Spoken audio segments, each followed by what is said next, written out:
लमही नगरपालिकाका प्रमुख प्रशासकीय अधिकृत गेहेन्द्र बहादुर डाँगी घेराउमा परेका छन्।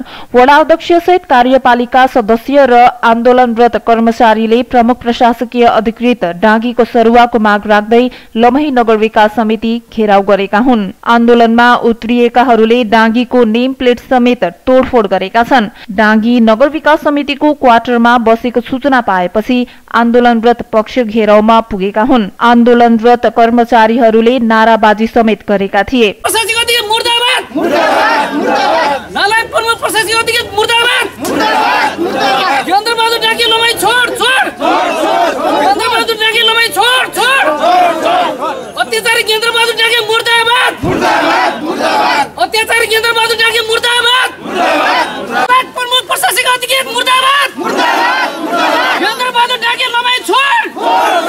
गत आइतबारदेखि नै कर्मचारी सेवा प्रवाह ठप्प पारी आन्दोलनमा उत्रिएका छन्। मनोमानी रूपमा प्रमुख प्रशासकीय अधिकृतले काम गरेको भन्दै जनप्रतिनिधि र कर्मचारी आन्दोलनमा छन्। सरुवा भएको केही हप्ताभित्र पुनः लमही नगरपालिकामा प्रमुख प्रशासकीय अधिकृतको रूपमा हाजिर गरेपछि आन्दोलन चर्किएको हो। सुरुवाती चरणबाट विवादित छविका डाँगीको सरुवा नहुँदासम्म आन्दोलन जारी रहने जनाइएको छ।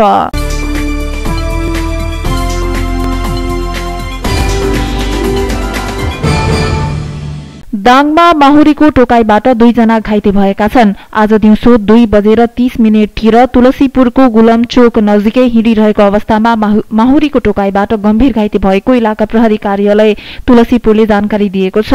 घाइते हुनेमा रुकुम पश्चिम त्रिवेणी गाउँपालिका 1 सिमली निवासी 18 वर्षीय बिक्की कठायत र रुकुम पश्चिमकै मुसीकोट नगरपालिका 1 निवासी 35 वर्षीय टेकबहादुर बिसी रहेको प्रहरीले बताएको छ।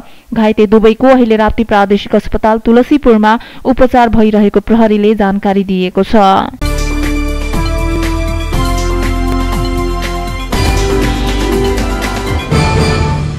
घोराहीमा प्याप्सन घोराही रनिङ शिल्ड 2079 प्रतियोगिता शुरू भएको छ। रनिङ शिल्डमा कक्षा 10 सम्म अध्ययन गर्ने विद्यार्थीहरूले भलिबल, कबड्डी लगायत एथलेटिक्सका विभिन्न इभेन्ट्सहरूमा खेल क्षमता प्रदर्शन हुने भएका छन्। निजी तथा आवासीय विद्यालय अर्गनाइजेशन नेपाल प्याप्सन घोराही नगर समितिको आयोजनामा घोराही उपमहानगरपालिका 15 भरतपुर खेल मैदानमा आजदेखि 17 गतेसम्म रनिङ शिल्ड प्रतियोगिता हुनेछ। छात्रहरूले भलिबल र कबड्डीमा छात्राहरूले मात्रै सहभागिता जनाउने बताइएको छ।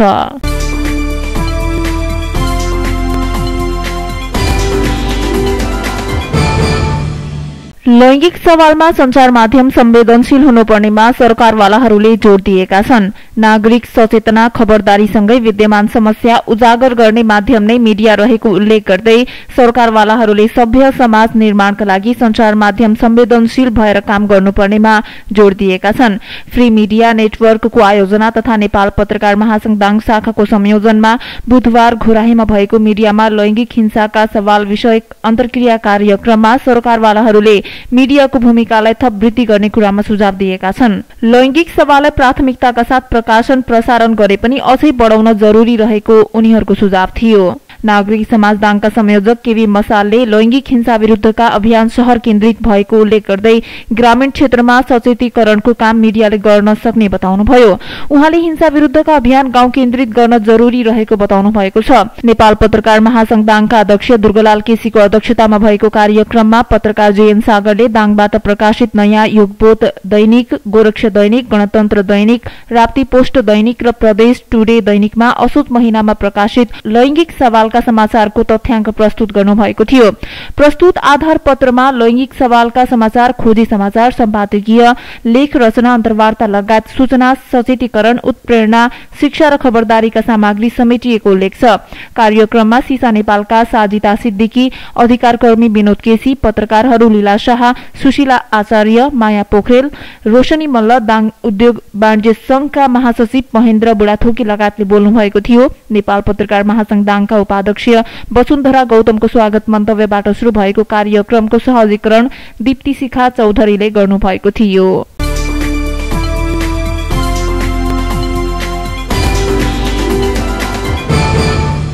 रोल्पाको रुन्टी गढी गाउँपालिका वडा नम्बर 1 कासापानीमा एक घरमा आग लागि भएको छ।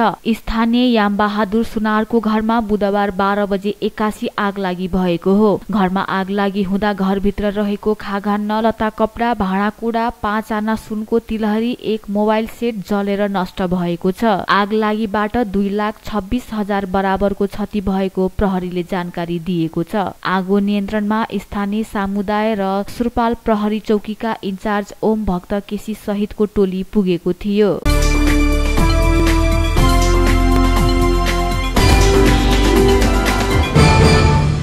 तुलसीपुर बजारका सबै व्यापारीले बुधबार बिहान 9 बजेसम्म पसल खोलेका थिए। 9 बजेपछि संघका पदाधिकारी तथा सदस्यहरू पसल पुगेर बन्द गर्न आग्रह गरेपछि बजार बन्द भएको थियो। युतप तुलसीपुरले मङ्सिर 15 गतेदेखि सञ्चालन गर्न लागेको व्यापारी महोत्सवको विरोधमा तुलसीपुर उद्योग वाणिज्य संघले बजार बन्द गरेको हो। तुलसीपुरको हात्ती खौवामा स्थानीय युतप तुलसीपुर संस्थाले आधुनिक पुस्तकालय निर्माण गर्ने उद्देश्य राखेर महोत्सव सञ्चालन गर्न लागेको छ। त्यसको विरोधमा तुलसीपुर उद्योग वाणिज्य संघ तथा अन्य व्यवसायी संगठनहरू विरोधमा रहेका छन्। तुलसीपुर उद्योग वाणिज्य संघ सहित अन्य व्यापारी संगठनहरूले गैर व्यापारिक संस्थाले महोत्सव सञ्चालन गर्न लागेको भन्दै विरोध गरिरहेका छन्। विरोधको क्रममा संघको अगुवाईमा बुधबार तुलसीपुर बजार बन्द गरिएको छ। संघको विरोध र व्यवसायीको अवरोधलाई बेवास्ता गरेर महोत्सव सञ्चालन भएमा आउने प्रतिफलको जिम्मेवारी स्थानीय प्रशासनले लिनुपर्ने संघले जनाएको छ। कालिका अडियो सप्लायरका सञ्चालक दुर्गा प्रसाद भूषालले स्थानीय सरकार र स्थानीय प्रशासनका विरुद्ध गर्नुपर्ने आन्दोलन पसल बन्द गरेर नहुने बताउनुभयो। आयोजक तथा अनुमति दिने निकायले समयमै छलफल नगर्दा समस्या भएको भन्दै साना व्यवसायीलाई पसल बन्द गर्ने कार्यले दुःख दिएको भूषालले बताउनुभयो। तुलसीपुर उद्योग वाणिज्य संघका महासचिव विनिल केसीले भने व्यवसायीको हक हितका लागि पसल बन्द गरिएको बताउनुभयो। महोत्सव आयोजक युतप तुलसीपुरका संयोजक अरुण लहरेले महोत्सव स्थगित नहुने जानकारी दिनुभयो। महोत्सव आयोजक युतप तुलसीपुरले तुलसीपुर उपमहानगरपालिका जिल्ला प्रशासन कार्यालय मार्फत महोत्सव सञ्चालन गर्ने स्वीकृति प्राप्त गरेको जनाएको छ।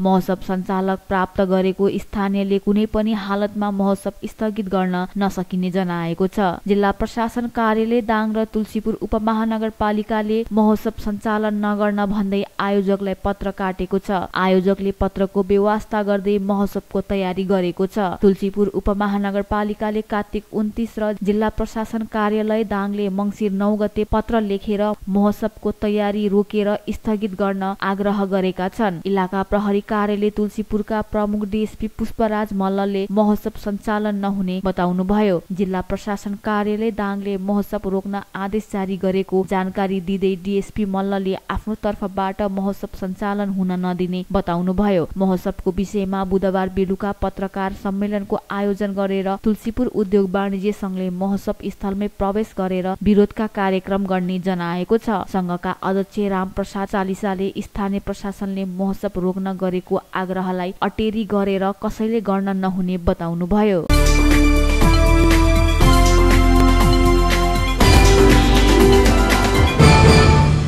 रोटरी क्लब अफ बुटवलले शिक्षा, स्वास्थ्य र सामाजिक क्षेत्रलाई लक्षित गर्दै हालसम्म ग्लोबल ग्रान्ट अन्तर्गत 10 करोड परियोजना सञ्चालन गरेको छ। रोटरीले पैसा विदेश पठाउँछ भन्ने आरोप खेपिरहेका बेला रोटरी क्लब अफ बुटवलले भने ग्लोबल ग्रान्ट अन्तर्गत ठूलो प्रोजेक्टहरू ल्याउन सफल भएको हो। रोटरीले अहिले पनि विभिन्न 4वटा प्रोजेक्ट अगाडि बढाएको छ। रोटरीको ग्लोबल ग्रान्ट प्रोजेक्ट अन्तर्गत गत वर्षदेखि सुरु गरिएको क्यान्सर स्क्रिनिङ सेन्टर सहितका परियोजना अहिले पनि अघि बढेका छन्। रोटरी क्लब अफ बुटवलले 30औं चार्टर्स नाइट कार्यक्रमको पूर्व सन्ध्यामा बुधबार आयोजित पत्रकार सम्मेलनमा रोटरीले अगाडि बढाएका परियोजना बारे जानकारी दिएको हो। जस अन्तर्गत रोटरी क्लब अफ बुटवलले लुम्बिनी प्रादेशिक अस्पताल बुटवलमा the Rotary cancer screening and diagnostic centre स्थापना, रक्तचार सेवा केन्द्रसँगको सहकार्यमा Rotary blood collection mobile van, Butwal उपमहानगरपालिका भित्र ट्राफिक लाइट जडान र खानेपानी व्यवस्थापन परियोजना अघि बढेको क्लबका अध्यक्ष बोनिन पियाले बताउनुभयो। लुम्बिनी प्रादेशिक अस्पतालमा स्थापना गर्न लागि क्यान्सर स्क्रिनिङ सेन्टर मेगा प्रोजेक्टको रूपमा रहेको क्लबले जनाएको छ। यो करिब 10 करोड रुपियाँको मेगा प्रोजेक्ट हो। सुरुमा यसका लागि 2.5 करोड लगानी हुँदैछ।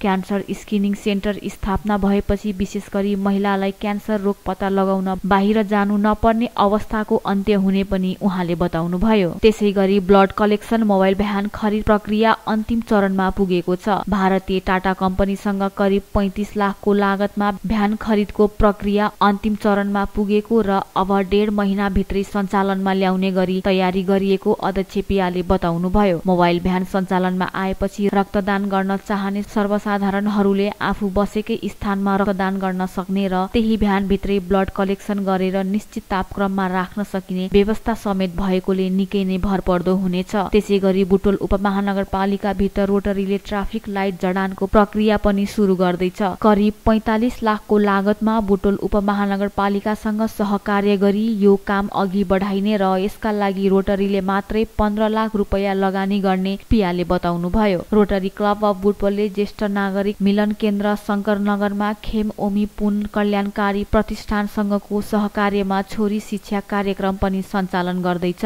करिब 25 लाखको लागतमा आवासीय रूपमा छोरी शिक्षा कार्यक्रम सञ्चालन गरिने र त्यहाँ विपन्न परिवारका 30 जनालाई अध्ययनको व्यवस्था मिलाइने अध्यक्ष पियाले बताउनुभयो। त्यस्तै क्लबले देवदह मेडिकल कलेजमा ब्लड बैंक, लुम्बिनी प्रादेशिक अस्पतालको फोहोर व्यवस्थापन, आम्दा अस्पताल बुटोलमा वार्निङ युनिट सञ्चालन र शंकरनगर वनवाटिकामा तारा मण्डल स्थापनाको काम पनि अघि बढाएको छ। कार्यक्रमबारे जानकारी दिँदै अध्यक्ष पियाले चार्टर्स नाइटका अवसरमा विभिन्न पदक पुरस्कार र छात्रवृत्ति वितरणको कार्यक्रम पनि राखिएको बताउनुभयो। कार्यक्रमकै अवसरमा सञ्चारकर्मीहरू मध्यबाट 1 जनालाई पत्रकारिता पुरस्कार, पत्रकार अध्ययनरत विद्यार्थीलाई प्रदान गरिने पत्रकारिता छात्रवृत्ति, नरेन्द्र तेज दृष्टिविहीन विद्यार्थी अक्षय कोष, द्रव्यचन्द्र दृष्टिविहीन अक्षय कोष, सपना अक्षय कोष, बीज नयन ट्रान्स लगायतका अक्षय कोषबाट विभिन्न विद्यार्थीलाई पुरस्कृत गरिने भएको छ। विभिन्न सामाजिक कार्यक्रममा सक्रिय रहँदै आएको रोटरी क्लब अफ बुटवलले विगतमा विद्यालयमा आर्थिक सहयोगदेखि लिएर स्वास्थ्य, शिक्षा, पर्यटन, पूर्वाधार, खेलकुद लगायतका विभिन्न सामाजिक क्षेत्रमा लगानी गर्दै आएको क्लबका सचिव लाल हरि पाण्डेले बताउनुभयो।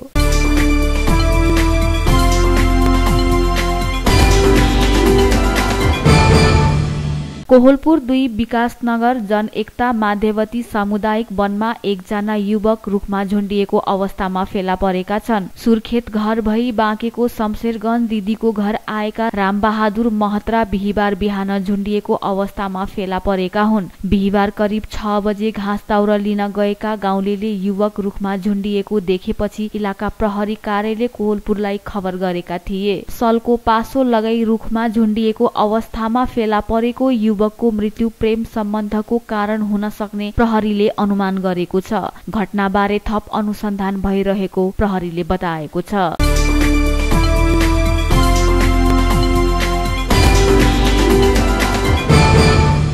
तुलसीपुरको दमारगाउँमा सर्वाधिक पुरस्कार राशिको मिनबहादुर केसी स्मृति कप फुटबल प्रतियोगिता बुधबारदेखि सुरु भएको छ। टाइगर युवा क्लब तुलसीपुर 3 दमारगाउँको आयोजनामा सुरु भएको प्रतियोगिताको उद्घाटन प्रतिनिधि सभा सदस्य दीपक गिरीले गर्नुभएको हो। आयोजक टाइगर क्लबका अध्यक्ष दिनेश गुरुङको अध्यक्षतामा भएको कार्यक्रममा दिवगते मिनबहादुर केसीका बुबा चेतबहादुर केसी, धर्मपत्नी छवि केसी, दाङ जिल्ला फुटबल संघका निवर्तमान अध्यक्ष सुनिल श्रेष्ठ लगायतको सहभागिता थियो। प्रतियोगिताको उद्घाटन खेलमा युवा सञ्चालक तुलसीपुर 3ले विजयी सुरुवात गरेको छ। आयोजक टाइगर युवा क्लब दमारगाउँ बीलाई 1 का विरुद्ध 3 गोल अन्तरले पराजित गर्दै युवा सञ्चालनले विजयी सुरुवात गरेको प्रतियोगिता संयोजक सुरवीर गुरुङले जानकारी दिनुभयो। प्रतियोगिता अन्तर्गत बिहिबार 3 खेल हुनेछन्। 1 सातासम्म चल्ने प्रतियोगिताको विजयी टिमले नगद 1,30,000 रुपैयाँ, कप, मेडल तथा प्रमाणपत्र पाउनेछ।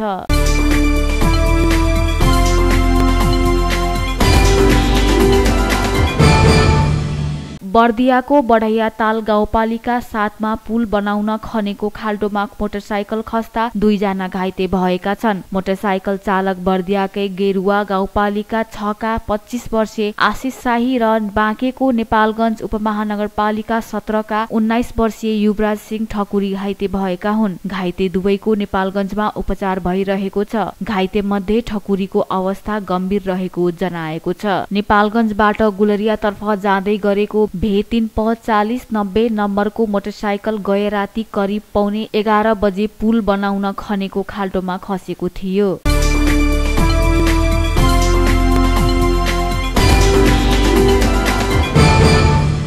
आज 35औं विश्व एड्स दिवस नेपालमा विभिन्न जनचेतनामूलक कार्यक्रम गरी मनाइँदैछ। यस वर्ष दिवसको नारा एड्स अन्तका लागि समानताको सुनिश्चितता भन्ने तय गरिएको छ। सन् 1988 देखि हरेक वर्ष डिसेम्बर 1 मा यो दिवस मान्ने गरिन्छ।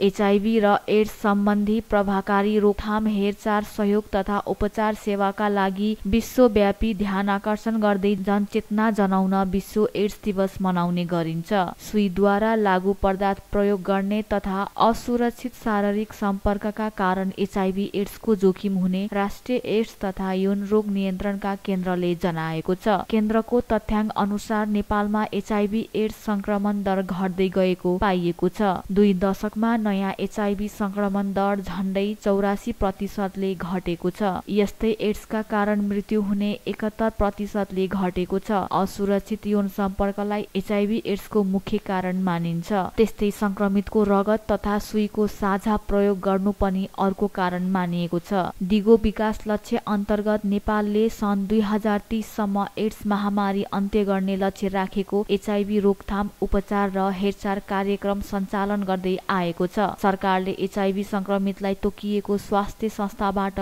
निशुल्क एन्टी रोट्रोभाइरल उपचार सेवा दिँदै आएको छ।